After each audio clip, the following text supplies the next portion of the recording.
हुकूमत ने मुल्क में बढ़ती हुई अस्करियत पसंदी से निपटने के लिए फौजी ऑपरेशन अज़्म इस्तेहकाम की मंजूरी दे दी है। ऑपरेशन की मंजूरी हफ्ते को वज़ीर आज़म शहबाज शरीफ की ज़ेर सदारत नेशनल एक्शन प्लान की एपेक्स कमेटी के इजलास में दी गई। इस हवाले से वज़ीर आज़म हाउस से जारी होने वाले बयान के मुताबिक वज़ीर आज़म शहबाज शरीफ ने ऑपरेशन अज़्म इस्तेहकाम की मंजूरी चारों सूबाई हुकूमतों समेत गिलगित बल्तिस्तान और आज़ाद कश्मीर की इंतजामिया और तमाम स्टेक होल्डर्स के साथ मशावरत के बाद दी है, जबकि PTI समेत दीगर अपोजिशन जमातों ने ऑपरेशन को मुस्तरद कर दिया। आज हडियाला जेल में इमरान खान से मुलाकात के बाद खैबर पख्तूनख्वा के वज़ीर आला अली अमीन गंडापुर ने मीडिया से गुफ्तगू करते हुए कहा कि एपेक्स कमेटी के इजलास में कहीं पर भी ऑपरेशन की बात नहीं हुई। अब तक ऑपरेशन के हवाले से क्लैरिटी नहीं है। जब क्लैरिटी नहीं आती हम कोई बात नहीं कर सकते। जो हमारी एपेक्स कमेटी की जो मीटिंग हुई जिसमें नेशनल एक्शन प्लान पे बात हुई तो उसमें एक पॉलिसी बताई गई। वो पॉलिसी ये थी कि मुल्क के अंदर अमन व अमान होना चाहिए, मुल्क के अंदर दहशतगर्दी का खात्मा होना चाहिए, बिल्कुल, लेकिन उसके अंदर कहीं पर भी कोई ऐसी बात कि जी कोई ऑपरेशन किया जाएगा और ये पूरे पाकिस्तान में GB और AJK भी साथ शामिल था कि उनके अंदर ये एक पॉलिसी है जो होनी चाहिए। उसको एक नाम दिया गया, वो जो नाम आया वहाँ पर वो था अज़्म पाकिस्तान। उसके साथ ऑपरेशन का लफ्ज़ ना पहले था ना बाद में था और वो रिकॉर्ड पे होगा। वो जो भी प्रेजेंटेशन वहाँ पे दी गई वो रिकॉर्ड पे है। अब तक क्लैरिटी नहीं है इस बात की। जब तक ISPR में क्लैरिटी नहीं आएगी, पहले तो ये सवाल है कि क्या ऑपरेशन होना है, अच्छा होना है, कहाँ होना है, किस तरीके का होना है, किस साइज में होना है, पहले तो ये बात जब सामने आएगी तो तब ही हम उसके बाद कोई बात कर सकते हैं। तो मैंने बता दिया कि उसके बाद हमारी जो बातें मैंने पहले आपको एक्सप्लेन कर दी कि इन बातों पर के बगैर ये नहीं हो सकता। जबकि इससे पहले गुज़श्ता रोज़ कौमी असम्बली में गुफ्तगू करते हुए तहरीक इंसाफ के चेयरमैन बैरिस्टर गौहर ने इसके बाद पार्टी के सीनियर रहनुमा असद कैसर ने ऑपरेशन की मंजूरी को मुस्तरद करते हुए इस पर ऐवान को एतमाद में लेने का मुतालबा किया था।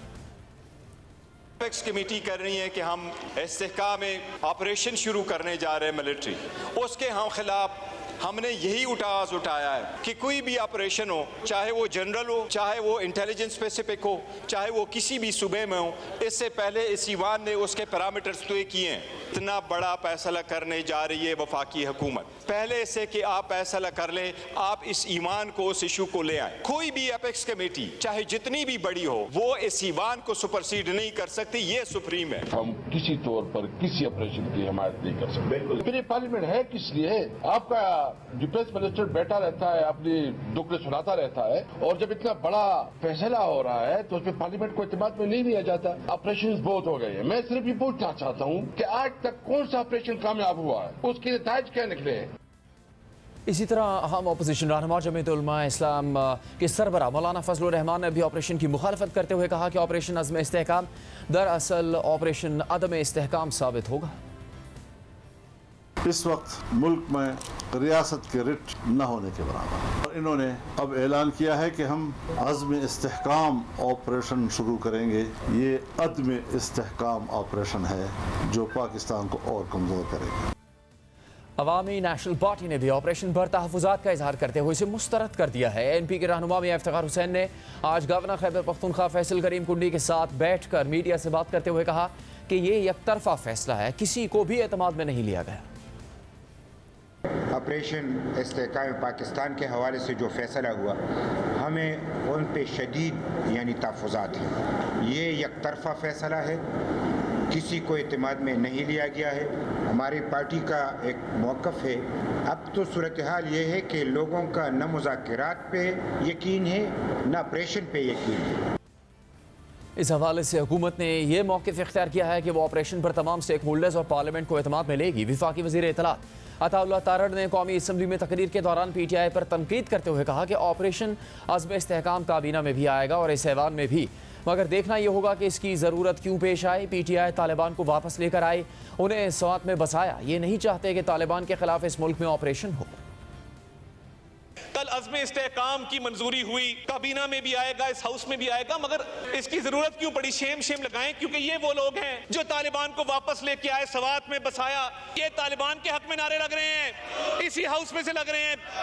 और लगाओ। ये तालिबान के हक में इस हाउस में पहली बार नारे लगे हैं कि ये नहीं चाहते कि तालिबान के खिलाफ इस मुल्क में ऑपरेशन हो।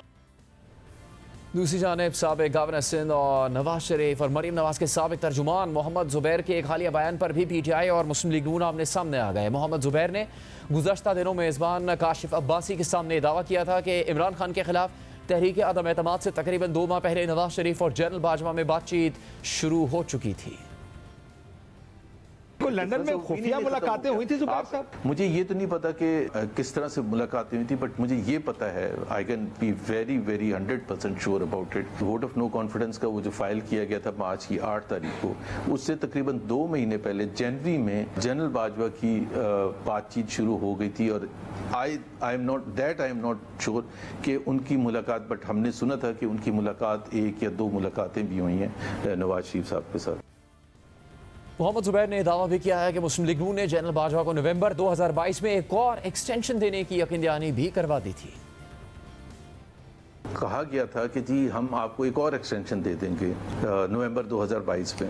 ये कमिटमेंट किसने दी जुबैर साहब? एक्सटेंशन जाहिर सी बात है, कोई मैं तो नहीं दे सकता था ना, या कोई तलाल चौधरी तो नहीं दे सकता था, मियां नवाज शरीफ लीडरशिप ने कमिटमेंट दी थी। मियां नवाज शरीफ या शहबाज शरीफ? उनके लिए एक्चुअली इसके आर्किटेक्ट जो है ना, आर्किटेक्ट वो है मियां शहबाज शरीफ।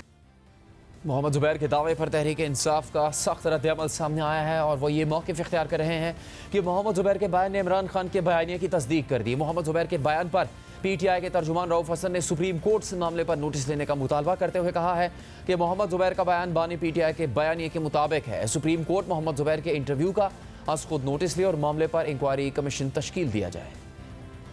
ये इनकी स्टेटमेंट है जुबैर साहब की। ये इमरान खान साहब की जो नैरेटिव है, जो कंटेंशन रही है कि हमारी हुकूमत को सेटल ही नहीं होने दिया गया, बिल्कुल उसके मुताबिक है। सो हमारी डिमांड है ये कि इस इंटरव्यू का supreme court of Pakistan notice ले, अंडर 184(3) एक कमीशन ऑफ इंक्वायरी को इंस्टीट्यूट किया जाए। उस कमीशन ऑफ इंक्वायरी को टाइम दिया है, उसकी जो ऑपरेशन है वो टाइम लिमिटेड हो, और उस कमीशन ऑफ इंक्वायरी की जो फाइंडिंग्स हैं उसकी बेसिस के ऊपर तमाम ऐसे अशखास जो कि मुलव्वस पाए जाते हैं इस कंस्पिरेसी में, उनको करार वाकई सजा दी जाए। जबकि मुस्लिम लीग नून ने मोहम्मद जुबैर के बयान को बेबुनियाद करार दे दिया। इस हवाले से स्पीकर पंजाब असम्बली मलिक मोहम्मद अहमद खान ने गुफ्तगू करते हुए कहा कि मोहम्मद जुबैर ने नवाज शरीफ और जनरल बाजवा से मुताल्लिक़ झूठ बात कही। मोहम्मद जुबैर के इल्ज़ामात को मुस्तरद करते हैं। जुबैर साहब से मैं इसकी तवक्को नहीं कर रहा था, लेकिन मुझे लगता है कि जुबैर साहब ने जो ये बात की है मियां नवाज शरीफ साहब के हवाले से और जनरल बाजवा के हवाले से, इससे बड़ा झूठ ही है, just light through his teeth. उनका ये कहना कि ये मुलाकातें लंदन में जाकर हुई हैं, मैं इसको बिल्कुल मुस्तरद करता हूँ। और मैं ये समझता हूँ कि जो उनका ये इल्ज़ाम है कि उसमें उन्होंने कोई कॉन्स्पिरेसी की पहले और उसके बाद इमरान खान की हुकूमत ख़त्म हुई, ये मुकम्मल तौर पर एक लगव बात है। और ये मुलाकात कैसे इतनी डिस्क्रीट रह सकती है जिसका सिर्फ मोहम्मद जुबैर को इल्म हो। से वो कहते हैं कि इंग्लैंड में वो मुलाकात हुई, तो वहाँ के इमिग्रेशन के रिकॉर्ड्स में ये बात ज़रूर होगी कि जनरल बाजवा कब लैंड किए, कब गए। ऐसा कोई रिकॉर्ड अवेलेबल नहीं होगा जब वो गया ही नहीं, जब वो मुलाकात हुई नहीं, किस जगह पर मुलाकात हुई, किस घर में हुई। ये कभी ये बात नहीं हो सकती कि मियां नवाज शरीफ साहब की मुलाकात कहीं हो रही हो और वो भी जनरल बाजवा से हो रही हो और वो बिल्कुल किसी अंडरग्राउंड में जाके बैठ के कर रही है। कैसे मुमकिन हो सकता है? जनरल बाजवा की मियां नवाज शरीफ साहब से कतई तौर पर कोई मेल मुलाकात तो क्या बातचीत भी नहीं हुई। इसके अलावा आज वज़ीर आला खैबर पख्तूनख्वा अली अमीन गंडापुर ने दावा भी किया कि जनरल फैज़ तालिबान के मामले को देख रहे थे, मगर उन्हें हटा दिया गया और बाद में पता चला कि उन्हें प्लान के तहत हटाया गया है। इसके बाद हमारा पूरा सिस्टम दहशतगर्दी के बजाय PTI को ख़त्म करने पर लगा दिया गया। जनरल फैज ऑफिशियली जो है वो एंगेज थे, लेकिन बाजवा साहब ने उनको हटा दिया।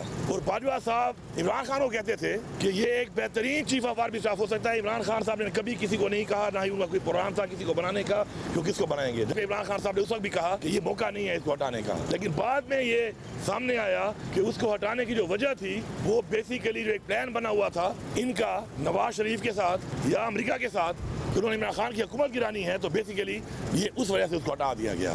और उसके बाद क्या हुआ, पूरे का पूरा सिस्टम जो हमारा चैलेंज है दहशतगर्दी का, उसको छोड़कर तहरीक इंसाफ को ख़त्म करने के ऊपर इन्होंने लगा दिया।